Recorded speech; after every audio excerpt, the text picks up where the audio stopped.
Le diable voudrait que tu quittes cette vidéo avant d'entendre cette vérité.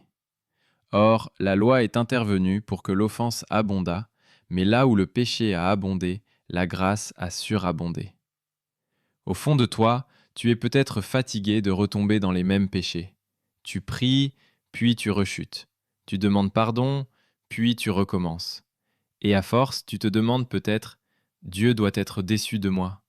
Pourquoi je n'arrive pas à changer? Mais écoute bien cette parole. Même là où toi tu vois seulement tes chutes, Dieu, lui, voit encore une personne qu'il veut relever.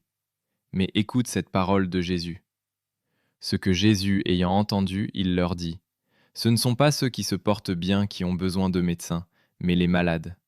Je ne suis pas venu appeler des justes, mais des pécheurs. Ça veut dire que Jésus ne fuit pas les personnes qui tombent. Il s'approche justement de celles qui sont fatiguées de lutter.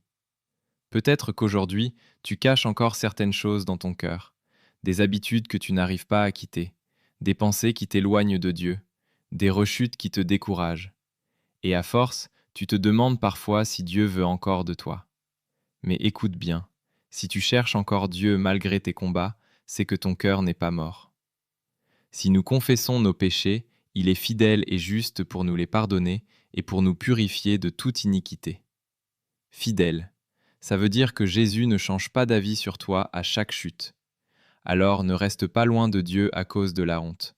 Reviens à lui maintenant, même faible, même fatigué. Parce que Jésus relève encore ceux qui reviennent sincèrement à lui. Et dans ces temps où beaucoup s'éloignent de Dieu, prépare ton cœur pour le retour de Jésus-Christ. Chaque jour, reste attaché à sa parole et à la vérité. Si tu veux grandir dans la foi avec nous, rejoins notre groupe. Chaque soir, on écoute ensemble la parole de Dieu pour préparer nos vies pour le retour de Jésus.